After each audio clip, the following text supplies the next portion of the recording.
नमस्कार दोस्तों। नमस्कार मंजरी जी फॉर ज्वाइनिंग टुडे बिकॉज आज सुप्रीम कोर्ट ने कुछ अजीब सा काम कर दिया। एक लाइन में सारे मूल्य लुट गए विदेश के अंदर। और 47 से नहीं, ये 1882 से मुझे लगता है जो टाइम था वहां से लेकर अब तक सारे मूल्य को इन्होंने लुटवा दिया। बल्कि एक कहावत होती है कई बार कि जो सास है वो बोलती किसी और को है और सुनाती किसी और को है। वही काम मुझे लगता है सुप्रीम कोर्ट ने आज करके दिखाया। मूल्य कैसे लुट गए दोस्तों, ये सुनने वाली बात है जो आज आपके साथ शेयर करने वाले हैं। बिकॉज हमें लगता था कई बार मैंने खुद के वीडियो बनाए हैं, ओ मोदी जी पुरुषोत्तम राम बनना बंद कर दो। लेकिन पुरुषोत्तम राम का पूरा चीज को फॉलो करते हुए एक ऐसा काम करवा लिया जिसका मुझे अंदाजा नहीं था। मंजरी जी ने थोड़ी सी लाइट डाली है, लाइट तो क्या, पूरी टॉर्च ही डाल दी मेरे ऊपर। अब इसके ऊपर बात करते हैं कि आज हुआ क्या है, मूल्य लुटे कैसे हैं। Manjari ji thank you so much for joining and जय सिया राम। जय सिया राम। क्या देखिए, हो गया ऐसा? मोदी जी जो काम करते हैं बहुत धीमे से चुपचाप शांति से करके निकल जाते हैं। पब्लिक को बाद में पता चलता, अच्छा ये हो गया। और तब तक मोदी जी दूसरे काम को फिनिश कर रहे होते हैं या चौथे काम को फिनिश कर रहे होते हैं, depending upon how busy he is. Okay, उनके पास फुर्सत नहीं है अपने किए हुए कामों का क्लेम लेने के लिए, और एक दो काम वो करते ही नहीं। 18 घंटे जो बंदा डेली काम करता हो बिना छुट्टी लिए, तो आप सोच सकते हैं उसके। और छुट्टी जिस दिन सैटरडे संडे होता है उस दिन प्लानिंग डिपार्टमेंट उनका खुल जाता है। तो रात के 2 बजे 3 बजे जब मिनिस्ट्री चल रही है, तो चाय पकौड़े खाने के लिए तो नहीं चल रही, कांग्रेस का ऐलान नहीं है। तो अभी जो इन्होंने किया है, एक लॉ था, अंग्रेजों के जमाने का था।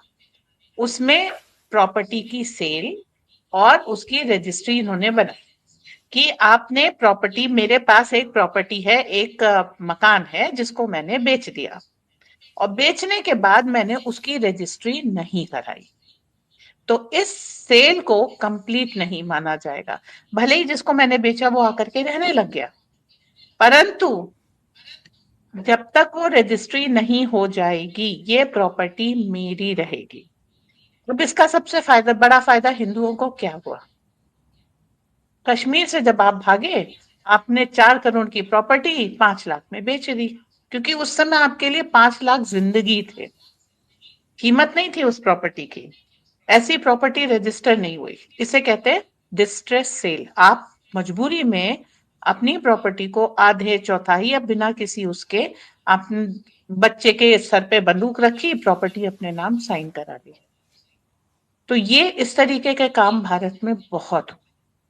अब इसमें क्या किया कि रजिस्ट्री जब तक, अच्छा रजिस्ट्री कराने मुझे ही जाना है, क्यों? क्योंकि प्रॉपर्टी मेरी है और मैं तो वहां पर हूं नहीं, या तो किसी ने मार दिया या जाना पड़ गया, तो ओनरशिप ट्रांसफर नहीं होती।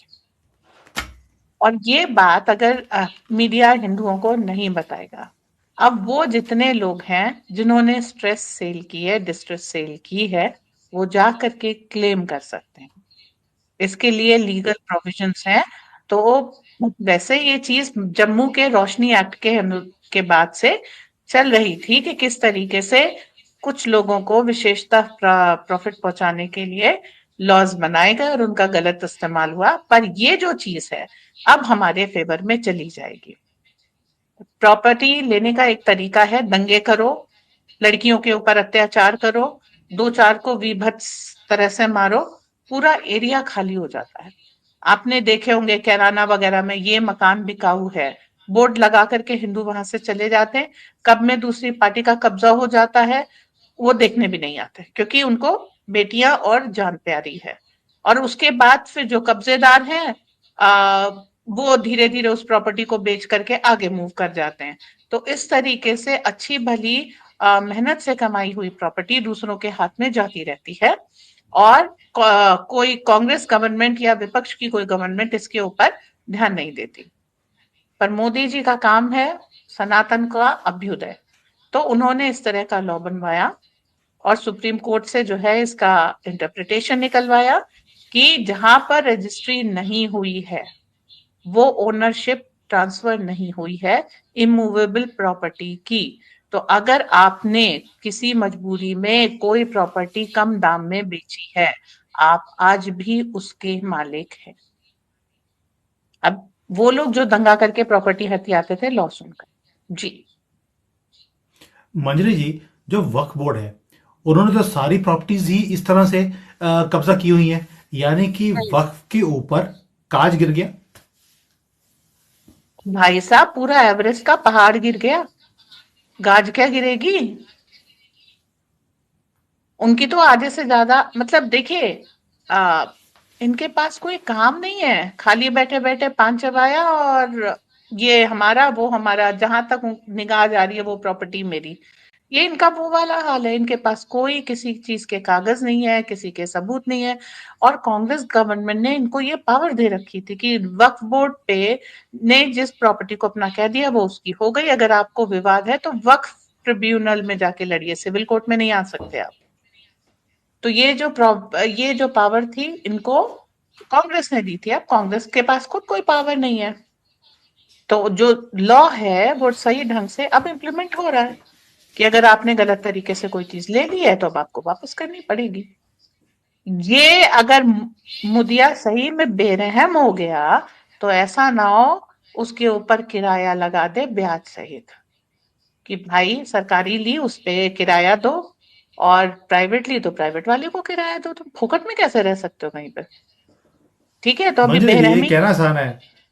हम्म। आप ये जो बोल रही हैं, ये कहना आसान है कि भाई कोर्ट में आ गया, अगर आपने नहीं करी है रजिस्ट्री तो ये जगह आपकी है, लेकर कैसे आएंगे वहां पर? क्या आपके साथ पुलिस जाएगी? वो तो सारा एरिया इन्होंने अपना अपना बना लिया है, वहां पर किसी और की एंट्री की अलाउड भी नहीं है, पुलिस भी जाने से डरती है। आपको लगता है इतना आसान है उनके चंगुल से किसी चीज को बाहर निकालना? भारत के अंदर भी, ये कोई पाकिस्तान या बांग्लादेश नहीं है, इवन भारत के अंदर इनके चंगुल से कोई चीज निकालनी इतनी आसान है। लॉ बनाते रहिए। जोर से बोलो, मोदी है तो मुमकिन है, सब होगा। संभल निकाला ना, कश्मीर निकाला ना, लक्षद्वीप निकाल रहे हैं, द्वारका का आइलैंड निकाल रहे हैं। सो जोर से बोलो, मोदी है तो मुमकिन है, सब होगा। इसलिए आपकी प्रॉपर्टी। इसलिए आपको हाँ। बोलते हैं आप फायर नहीं, आप एसी है पूरी मोदी जी की। लेकिन कोई भी चीज पूछ लो, आप उसका कोलों को तोड़ निकाल ही देती हैं, यानी कि मैंने नहीं, अकॉर्डिंग टू मोदी ने यू या निकाला होगा, मैं सिर्फ बता रही हूँ, मैं ठीक सिर्फ है। बता रही चलिए, हूँ। जैसे ये जो 1882 का ये रूल है, अंग्रेजों के टाइम का बनाया हुआ है, जिसकी इंटरप्रिटेशन अब हमारे माननीय सो कॉल्ड जस्टिस बोल नॉन जस्टिस मुंह से निकल गया गलती से, सो जस्टिस कॉल्ड जो मत है कहिए, उन्होंने, अब हाँ सो माननीय कॉल्ड नहीं, हम न्यायाधीश हैं, अब अब माननीय अब न्यायाधीश। हाँ, अब मान नहीं नहीं, अब तो मानना पड़ेगा कि माननीय है। उन्होंने इसकी इंटरप्रिटेशन निकाल दी, यानी कि हमें सिर्फ कितने ऑलमोस्ट 150 साल लग गए एक रूल की इंटरप्रिटेशन निकालने के लिए कि डिस्ट्रेस सेल क्या होती है, मजबूरी में सेल किसको बोला जाता है। अब उसके ऊपर कार्रवाई होगी, तो यानी कि अब भारत में जो हिंदू है वो अपनी ही प्रॉपर्टी को रिक्लेम कर सकता है, ऐसा रूल बना दिया है। यानी कि मुल्लों की हो गई छुट्टी। मुल्ले इस इंटरप्रिटेशन को कैसे देखेंगे? वो तो कहते हैं कि हम किसी रूल को मानते नहीं, हम किसी संविधान को नहीं मानते, हम अपनी किताब को मानते हैं और हम सबसे ज्यादा शांति प्रिय लोग हैं, ये भी वो क्लेम करते हैं। वो कैसे इस चीज को लेंगे? क्यों उनका प्रॉब्लम है? उनके ऊपर अब तुम अपने बोर्ड के वकील लाओ, इंटरनेशनल फंडिंग लाओ, कुछ लाओ, चलती है नहीं। भाई, जो तुम्हारे बाप दादा चचे मासे मसेरे भाई थे, सब तो मोदी को बेस्ट ऑनर दे रहे हैं। मोदी उन कंट्रीज में जाते हैं, जो उनका सर्वोच्च सम्मान है वो मोदी जी को दिया जाता है। ठीक है, तो आपकी बैकिंग खत्म। अब आप सिर्फ यहाँ पर ऑपरेट करेंगे। और कहना अलग बात होती है बेटा, मनमाने वाला चाहिए, अच्छे अच्छे मानते हैं। ठीक है, तो सारे बूथों से कानून मनवा लिया जाएगा, चिंता मत करिए। पुलिस को अमित शाह टाइट कर रहे हैं, न्यायालय मोदी जी के अंडर में लॉ अबाइडिंग सिटीजन बन गया है, और सारी चीजें इस तरीके की हो गई हैं कि मानोगे, बोल लो कोई बात नहीं, लेकिन अच्छे अच्छे मानेंगे, कोई बात नहीं। साबित करो और ले मुझे लो, लगता है कि मुझे लगता है साबित जब होगा। से हम्म। सुप्रीम कोर्ट में एक आदमी निकला है, कुछ चीजें ठीक होनी शुरू हो गई। आई डोंट नो कैसे हो गई है, कौन निकला है पता नहीं मुझे, लेकिन उसके बाद एक न्यूज ये वाली है, उससे पहले भी एक दो ठीक न्यूज आई थी कि जहां पर चीजें ठीक होनी शुरू हो गई हैं। अब आगे आगे देखते हैं कि क्या होगा। आपको लगता है कि ये सिलसिला जारी रहेगा या कुछ देकर कुछ निकालवा लिया जाएगा? चाय वाले के बाद गाय वाला आ रहा है, ठीक है, और गाय वाला और ज्यादा बेरहम है। तो आप ये सोच पॉइंट लीजिए। टेकन, पॉइंट टेकन कि आगे जाकर क्या होने वाला है। मंजरी जी, आई थिंक आज जो मुल्लों की दुनिया ही लुट गई, जो कब्जा करने की इनकी मुहिम थी कि बिना किसी पैसे के ये जमीनों को हड़पते थे, वो बंद हो गया है। अब ये दुकानों में भी इनकी एंट्री अलाउड नहीं है। कोई भी बुरका डाल के जाती हैं तो वो बोलते हैं कि भाई हमें अंदर आने नहीं देते, क्योंकि बुरके में तो पूरा इन्होंने तह खाना बनाया होता है जिसके अंदर ये सामान को डालकर ये भाग जाती हैं।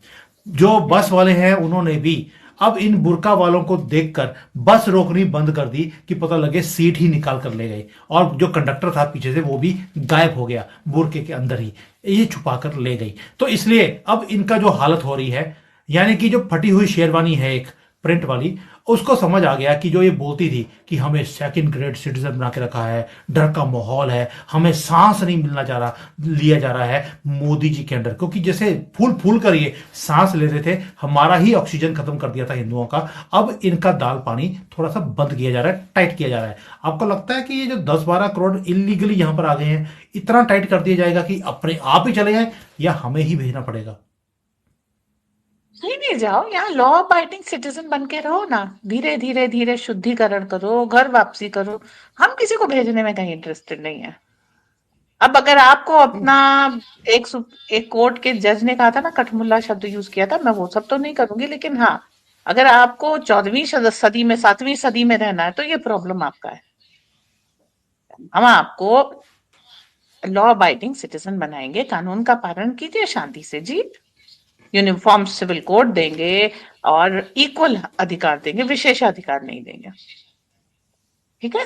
तो अगर इनको और सातवां सदी का इनको चाहिए, निजाम चाहिए, कुछ भी चाहिए, तो अफगानिस्तान आपके लिए तैयार है, सीरिया है, भाई पाकिस्तान चली जाइए, बांग्लादेश चली जाइए, वो वहां पर 7वीं सदी का सारा सिस्टम है, जाओ कोई ना, दिक्कत नहीं। अरे आप जाओ, वहीं से तो ये टेंट कल्चर आया है। अगर हम्म। आपको 7वीं सदी चाहिए तो वहीं मिलेगी। वो लोग भी अब जानते हैं कि मॉडर्नाइज हुए बिना देश नहीं चला सकते, वो भी उसमें चेंज कर रहे हैं, ठीक है। सऊदी अरब अपने यहाँ सारी मॉडर्न टेक्नोलॉजी लेके आ रहा है, क्लाउड सीडिंग से बारिश करा रहा है, सब कुछ कर रहा है। और तो फिर अब समय के साथ चलना बुद्धिमानी होती है। एक समय था सीआईए की ट्रैकिंग पे इन लोगों ने 7वीं सदी का सामान लाना शुरू कर दिया था। अफगानिस्तान अच्छा भला मॉडर्न था, उसको 7वीं सदी में पहुंचा दिया। अब वो लोग जो है कंदराओं में और खंडहरों में रह रहे हैं, ठीक है। अब तालिबान तक को समझ में आ गया कि उस तरह से नहीं रहा जा सकता। भारत की मदद से डैम, सड़कें सब बनवा रहे हैं। तो 7वीं सदी से निकलने का समय आ चुका है। निकलिए, 21वीं सदी में आइए। थोड़ा समय लेंगे, वो हम दे रहे हैं आपको, पर जल्दी कर लीजिएगा, ज्यादा देर नहीं, बस। हम भगाने के मंजरी जी, मूड मुझे में लगता नहीं। है असली में और नकली में फर्क होता है। यूएई में हमारी एक साध्वी गई हैं, वहां पर उनका नमस्ते से वहां के शेखों ने स्वागत किया, जय श्री राम के नारे लगाए। असली वालों को कोई फर्क नहीं पड़ता जय श्री राम के नारे लगाने में और नमस्ते करने में भी। ये जो नकली भाई वाले साहब, हैं इन्हीं को ज्यादा आग एक लगी बात है। मैं कहूं, इस पे एक बात कहूंगी। 1400 साल का बेंचमार्क लेके चलते हैं, उससे पहले भी वहां भी हम ही थे। असली वालों में भी हम थे और नकली वालों में भी हम हैं। बस वो कहते हैं ना, फटा पोस्टर निकला हीरो, थोड़ा सा वो करना बाकी है। पोस्टर फाड़ा, चलिए, कोई निकलेगा बात ही। नहीं, जी। निकलेगा वही वही वही। जैसे एक डायलॉग है, अबर अकबरी एथरी में तीनों का बाप रामलाल ही था, तो वही किशन चक्कर लाल। है। किशन लाल, सॉरी, किशन लाल था, रामलाल नहीं, किशन लाल। मतलब मैं राम किशन में फर्क नहीं समझता हूँ, वही गलती होगी मेरे से। किस तीनों का बाप किशन लाल ही था। चलिए मंजरी जी, आज मुल्लों को जो लुटवाया है आपने, उनकी दुनिया ही लुटवा दी। मुझे था खटिया खड़ी कर दी, खटिया नहीं, आप ही के इशारों पर सुप्रीम कोर्ट ने ये काम किया है, नहीं तो बजरी जी छोड़ने वाली नहीं है। तो thank you so much for getting this wonderful news today for all our guest. Thank you. जय हिंद।